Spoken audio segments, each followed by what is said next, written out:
That's awesome. Sorry. Oh, yeah. I was just trying to keep up with the live tweeting of you there. That was it's a great argument.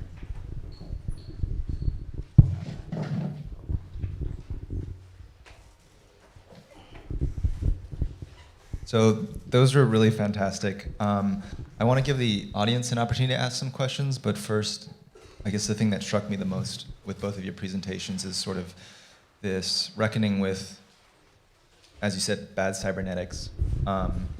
And you both sort of touched upon how that sort of in the early ages of the internet, there was this very sort of like cyber utopian kind of tone about it. People were very excited about the possibility that it could strengthen democracy or sort of empower more and more people. And you had things like Arab Spring, which seemed to point in maybe that actually being a consequence of the internet. But then, of course, it all kind of went to shit, or that's sort of the popular narrative. And so, and both of you still sort of are holding on to this possibility that there is some kind of redeeming aspect to it, or it still can sort of live up to this original hope. If you're comfortable with speculating a little bit, I'm kind of curious what you might think that could look like, or what it would take to see that. I just want to modify one thing. Like, some of us were never techno-libertarians. Never, never, never. But it's a space of possibility where there's going to be a struggle, and we have to engage in the struggle from the get-go. So that's why I'm sort of really resistant to this story of like, oh, they're all naive techno-libertarians and there's other stuff. No, like, some people might have thought like that, but no, definitely not. But I think one thing you could put this story into the language of cybernetics is the problem of noise. And has that come up much yet today? It's kind of interesting. We're looking for models of how signals might work in environments, but maybe this is like a story about noise. And you already saw little bits of that happening and struggles around it in the early days of internet, but where it was sort of like in a petri dish. It wasn't really kind of, arguably changing elections or not. Like, that was not the scale on which you would think about whether or not it happened. Yeah, I mean, I'm sorry, can you repeat the question? I was just wondering basically if you think there are sort of, or what, if you could speculate what you think the sort of path to maybe redeeming this kind of old idea of the internet being a force for good. Yeah, I don't know. I guess I always come back to the idea that there needs to be kind of more alternative spaces that are outside of the kind of Facebook, Twitter, Google monolith. I don't think that's an answer for how we're going to change everything, but it would be a good start to think about what are other ways of organizing online life. And I think one thing that I didn't talk about in there is that this move by a lot of well-meaning people to kind of clamp down and, remove content that they see as problematic. I think it is in danger of kind of creating this almost like dual track of the internet, where it's kind of the corporate friendly, brand friendly, surveil, safe internet, and then the kind of everything else. And what we've seen recently is that space, the kind of untrammeled space, for whatever reason, I mean, I don't know why it is at this point, but that's like the space of the alt-right. That's the space of the kind of reactionaries.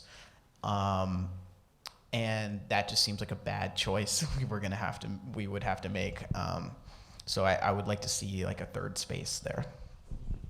There's sort of a reimposition of the logic of the broadcast era model, where like those five things is the media, and everything else is there to be policed, essentially, where bad stuff will happen. So we like police all that and censor it. But like this is okay. You can go to those five things.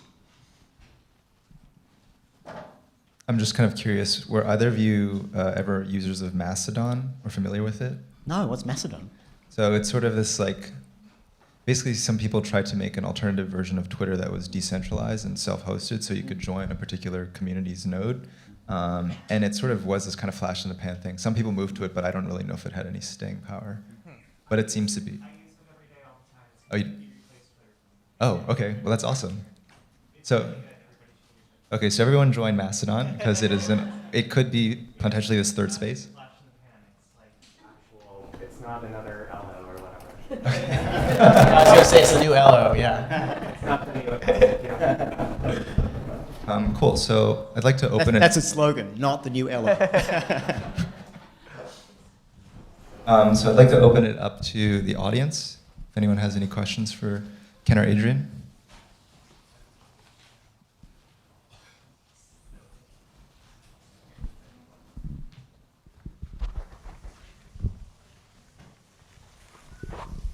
Thank you both. Your discussion of the Internet Research Agency, it seemed kind of weird that people like applied and submitted their CV and probably went through a recruiter. Does it function like a boring company? I mean, do they have a content management system? Are they on Slack? Do they share GIFs? Is there like a hierarchy where you can get promoted? Well, yeah, there is. It was very corporate. That's what somebody described it as, and it was, you know, they just ran it like an office. That the employees had quotas they had to meet. They were mostly young, kind of educated people who, you know, the economy is very bad in Russia, and so some of them were former journalists who got laid off. You know. So it's Vice, basically. Yeah. I mean, it really was kind of the, yeah.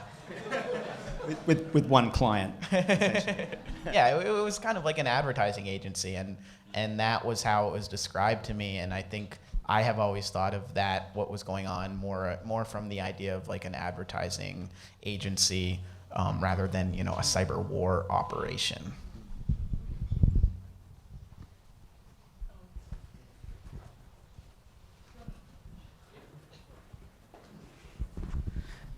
So one of the things that keeps sort of coming to me throughout the day is this idea that it sometimes sounds like cybernetics is something we just kind of uncovered one day, and we've been just pulling from it, like it's this naturally occurring resource. But cybernetics was, you know, sort of made to be what it was, and if we were going to explore, you know, good and bad cybernetics, I'm wondering at what moments, Ken, I guess this is directed to you, at what moments were decisions made where actually the contingent nature of those decisions gave rise to the form of cybernetics that we are left with today? And at what moments maybe can we begin to redirect?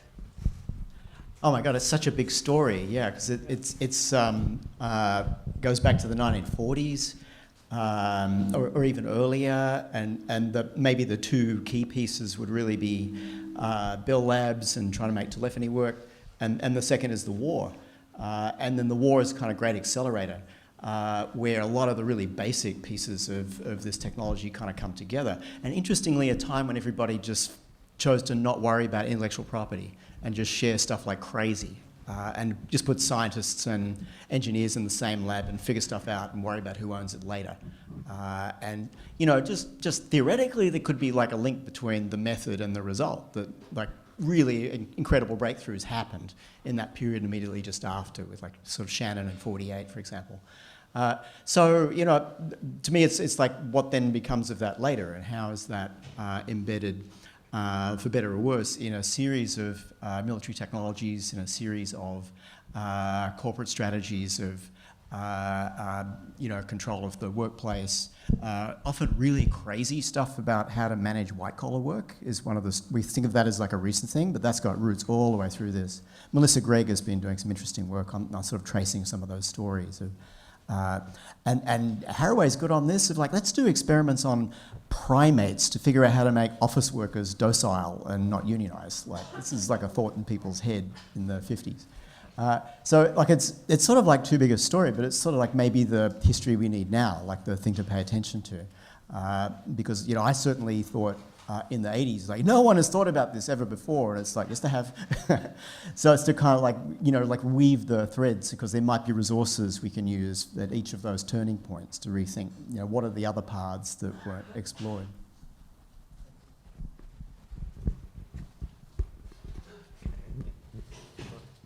So kind of to follow up on that, but maybe to take the inverse track, I think one of the things that inspired this conference was sort of this idea of good and bad cybernetics, or maybe like that was one of the possible explorations, but also the possibility of, I don't know, deterring cybernetics in a way, which I think is suggested in some of the history you're talking about, but also the failure of that attempt. So the hippies would attempt to form intentional communities with cybernetic organization, but they fall to, Zabit was talking with me about this earlier, falling to cult of personality or getting overwhelmed by, the hippies who didn't fail are now the Stewart brands in Silicon Valley. So there's a sort of strange set of outcomes that keeps happening through the history where every effort to produce some sort of meaningful social change that's modulated by these cybernetic approaches and methods seems to result in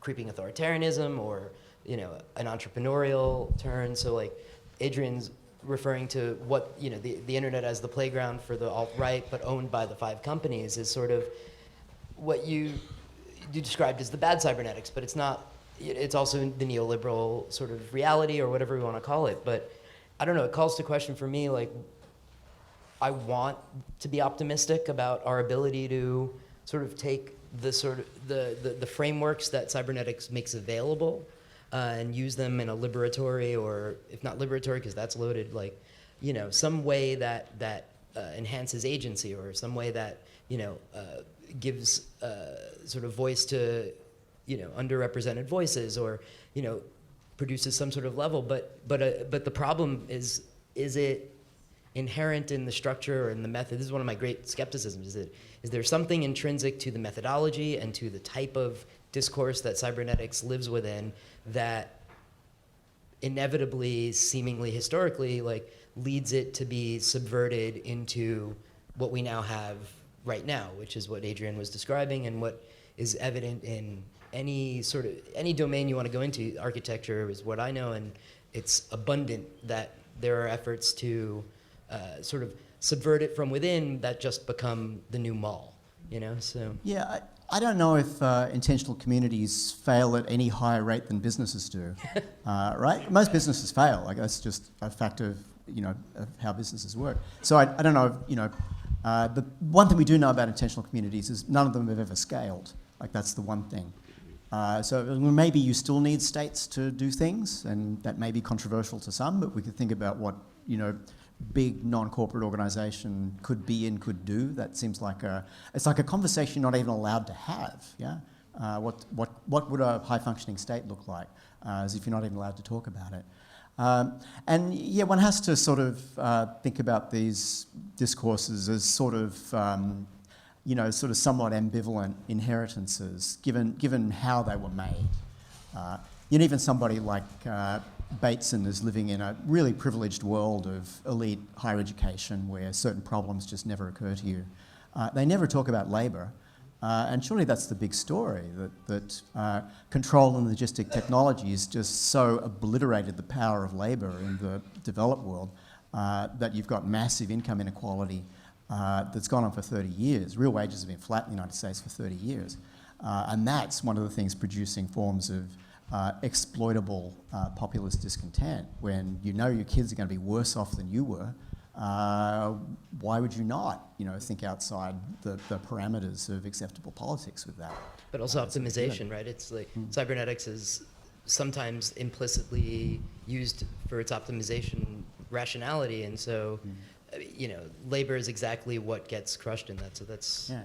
But to just hold on to there is a question that comes out of Bateson and Wilder and these people of what would a high-functioning information system look like that doesn't eliminate noise, which was sort of the Bell Labs model, because like noise turns out to be kind of useful in some ways. So how do you regulate what noise is or does? Maybe regulate's even not a good word. But something that art does is noise in relation to existing patterns. So like that's a problem, and we're now talking about social, natural, technical systems that involve other species. Like that's the scale at which it has to be fought. So like that's a lot, and some of the tools to think that are here in this toolkit, but where one has to always be a little concerned about the limits of what could be thought.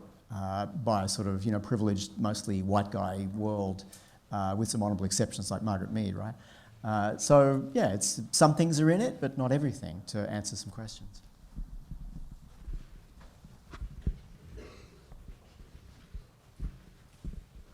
There's one question back there. So We have to cut to CPU dumpling in the back.